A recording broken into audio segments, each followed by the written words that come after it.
தற்போதைய அண்மை செய்தியை பார்த்துக் கொண்டிருக்கிறோம். மதுரை விமான நிலையத்தில் தாவேக தலைவர் விஜய் வந்திருந்த நிலையில் அங்கு தலையை நோக்கி வந்த துப்பாக்கி விவகாரத்தில் நடந்தது என்ன என்பது தொடர்பாக நியூஸ் 18 தமிழ்நாடு தொலைக்காட்சிக்கு ரசிகர் இன்பராஜ் பிரத்யேக பேட்டி அளித்திருக்கிறார். அவரோடு நம்முடைய செய்தியாளர் ஹரிகிருஷ்ணன் இணைந்திருக்கிறார். ஹரி, நீங்க தொடரலாம்.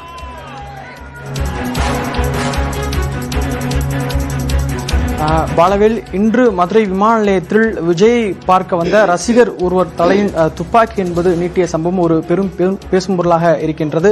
குறிப்பாக மதுரை அகில விஜய் மக்கள் இயக்கத்தில் கடந்த 32 ஆண்டுகளாக மாவட்ட தலைவராக இருந்த இன்பராஜ் அவருடைய தலையில் தான் இந்த துப்பாக்கி என்பது நீட்டப்பட்டிருக்கின்றது.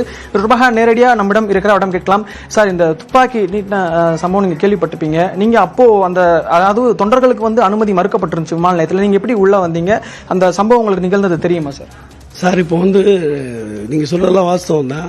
தளபதி வந்தால் அவரை பத்திரமா கொண்டு போய் சேர்க்க வேண்டியது எங்கள் கடமை. மதுரைக்கு வந்தாலும் சரி, மதுரையிலேருந்து திருப்பி அவர் வீட்டுக்கு போனாலும் சரி, அந்த கடமையை தான் நான் செஞ்சேன். துப்பாக்கி என் தலையில் வச்சதே எனக்கு தெரியாது. அது ஒரு யதார்த்தமாக ஒரு பாதுகாப்பு நிமித்தமாக செஞ்சது தான். அது பவுன்சர்கள் அவங்க நல்லதாக தான் பண்ணியிருக்காங்க. இப்போ இதே வேற ஆள் வந்துட்டா அந்த தப்பு தானே நான்ற போது சரி.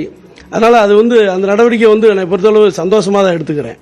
அது தவறுன்னு நினைக்கல, நான் மகிழ்ச்சியோட எடுத்துக்கிறேன். தளபதிக்கு பாதுகாப்பு என்னைய மீறி நான் ஒரு பாதுகாப்பு நிற்கிறேன், என்னைய மீறி ஒரு பாதுகாப்பு இருக்குன்றத மகிழ்ச்சியோட எடுத்துக்கிறேன் சார். இப்போ 32 வருஷமா மாவட்ட தலைவராக இருந்ததா சொன்னீங்க. உங்களுக்கு அனுமதி கொடுத்திருந்தாங்களா, இல்லாட்டி நீங்க அனுமதி மீறி நீங்க அந்த இடத்துக்கு விஜயை பார்க்க நீங்க வந்திருந்தீங்களா? சார், இது எப்படின்னு சொல்லி கேட்டீங்கன்னா, அனுமதி கொடுத்து வாங்குறதுன்றது வேற, தளபதியை பாதுகாக்கிறன்ற ஒவ்வொரு தொண்டனுடைய கடமை. அந்த அடிப்படையில் தான் நான் நின்றேன்.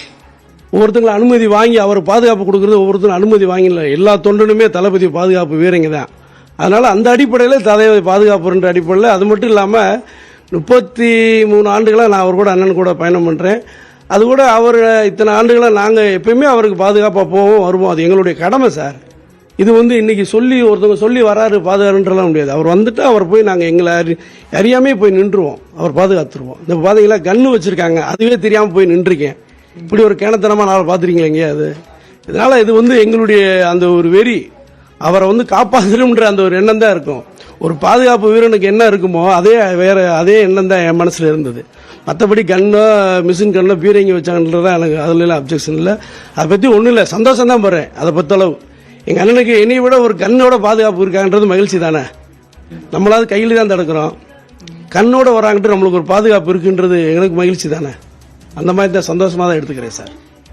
இப்போ 32 வருஷமா நீங்க மாவட்ட தலைவராக இருந்திருக்கீங்க. விஜய்க்கு உங்களுக்கு நல்ல ஒரு பரிச்சயமான முகம் தான். அப்படிங்கிறப்போ அவர் அந்த சால்வை உங்களுக்கு அணிவிக்கும் பொழுது அவர் உங்களை பார்த்தாரா, இல்லாட்டி மாவட்ட தலைவர் உங்களை இன்ட்ரோடியூஸ் பண்ணி வச்சாங்களா? அந்த மாதிரி நிகழ்வுகள் அந்த இடத்துல ஏதாச்சும் கூட்டம் அதிகமா இருந்தாலும் பாதுகாப்பு அந்த எஸ்கார்டு இருந்ததுனால கொஞ்சம் இதாயிருச்சு, வேற ஒன்றும் இல்லை. மற்றபடி அண்ணன் அவர் பார்த்துருந்தா இருந்திருக்காது, பார்க்கல, அவர் உள்ள போயிட்டாங்க. அதை பற்றி ஒன்றும் இல்லை. நம்ம அதை பாதுகாக்கிறன்றதான நம்மளுடைய எண்ணங்கள், மற்றபடி எதுவுமே இல்லையா.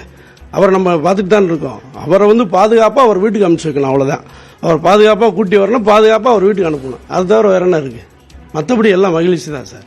துப்பாக்கி தலையில் வச்சது உங்களுக்கே அறியாம நடந்ததா நீங்க சொல்றீங்க.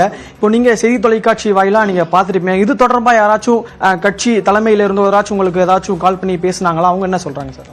இல்லை சார், அதெல்லாம் யாரும் எதுவுமே சொல்லல சார். இது யதார்த்தமாக நடந்தது, யதார்த்தமாக நடந்தது. துப்பாக்கி கண்ணு வச்சாங்கன்றது நான் இப்போ உங்களை மாதிரி நண்பர்கள் எனக்கு ஃபோன் பண்ணாங்க வெளியில இருந்து. அதுக்கப்புறம் வீட்டுக்கு வந்ததுக்கப்புறம் எனக்கு இந்த தகவல் தெரியும். அதுக்கப்புறம் தான் நீங்களே நிற்கிறீங்க. இது ஒரு யதார்த்தமாக நடந்த விஷயம்.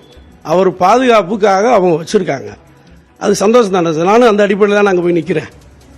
எனக்கு மேலே ஒரு பாதுகாப்பு அங்கே இருக்குன்றதை மகிழ்ச்சியோடு ஏற்றுக்கிறோம் சார்.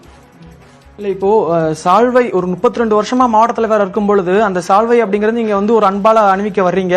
அந்த இடத்துல அவர்களுடைய பாதுகாவலர்கள் உங்களை தடுத்து நிறுத்தும் பொழுது உங்களுடைய மனநிலை எப்படி சார் இருந்துச்சு? சந்தோஷமா தான் இருந்துச்சு. அது தப்பு கிடையாது. எல்லாரும் போய் சால்வை கொடுத்துக்கிட்டு இருக்க முடியாது. அவர் பாதுகாப்பு ரொம்ப முக்கியம் இல்லையா? பாதுகாப்பு என்னை பிடிச்சிருக்கா, அது மகிழ்ச்சி தானே சார் உங்களுக்கு. இது தவறு கிடையாது சார். இது சந்தோஷம் தான். ஏன்னா எங்கள் அண்ணன் பாதுகாப்பாக போயிட்டாருன்றதே என்னோட மைண்டில் இருந்துச்சு. நான் சால்வை கொடுக்குறேன், பொக்கே கொடுக்குறேன், எனக்கு பெரிய விஷயமா? அதெல்லாம் நாங்கள் 32 வருஷமாக கொடுத்துட்டு தான் இருக்கோம். அது பிரச்சனை கிடையாது. அவர் பாதுகாப்பாக கொண்டு சேர்க்கணும் வீட்டில், அவ்வளோதான். மற்றபடி எந்த இதுவும் கிடையாது எங்களுக்கு. எந்த கால் பண்ணி கிடையாது. சந்தோஷம் தான். இதில் இப்போ எல்லாருமே ரிப்போர்ட் எல்லாரும் கேட்டுட்டு தான் இருக்காங்க. நான் எல்லாருக்கும் ஒரே பதில் தான் சொல்கிறேன். எந்த வித்தியாசமும் இல்லை. எங்கள் அண்ணனை பாதுகாப்பாக அனுப்பணும், அவர் மதுரைக்கு வந்தார், மகிழ்ச்சி, ரொம்ப சந்தோஷமா இருந்துச்சு. ரொம்ப நாள் கழிச்சு வர வேலாயுதம் படத்துக்கு அப்புறம் வர்றாரு. அதனால எங்களுக்கு அது ஒரு மிகப்பெரிய ஃபங்க்ஷன். வேலாயுதம் புதூர் நடத்தினோம், அந்த நிகழ்ச்சிக்கு அப்புறம் வந்திருக்காரு. மதுரை மக்கள்லாம் பார்த்துருப்பீங்க, இங்கே சித்திரை திருவிழா, மீனாட்சி அம்மன் திருவிழா, மீனாட்சி சொக்கனா திருவிழா மிகப்பெரிய பிரம்மாண்டமாக நடந்துக்கிட்டு இருக்கு. அதே போல் இது எங்கள் தளபதி வந்தது மிக பிரம்மாண்டமான ஒரு திருவிழா மதுரையில். அந்த திருவிழாவில் அண்ணன் பத்திரமா வந்துட்டு பத்திரமா போகணும், அவ்வளோதான் எங்களுடைய மற்ற எந்த கோரிக்கையும் இல்லை சார். அதாவது இன்பராஜ் அவர்கள் கூறும் பொழுது தன்னுடைய ரசிகனாக நடிகர் விஜய் அவர்களை பார்க்க வந்ததாகவும், சால்வை அணிவிக்கும் பொழுது அந்த பாதுகாவலர்கள் துப்பாக்கி நீட்டிய சம்பவம் செய்தி தொலைக்காட்சி வாயிலாக தனக்கு தெரியும் என்றும், அவருடைய பாதுகாப்பு தான், ரசிகராக நடிகர் விஜயை பாதுகாப்பதால் தன்னுடைய பொறுப்பாக இருப்பதாக நியூஸ் 18 தொலைக்காட்சிக்கு இன்பராஜ் அவர்கள் விளக்கம் அளித்திருக்கிறார். பாலவேல், விரிவான தகவல்களை பதிவு செய்தமைக்கு நன்றி ஹரி.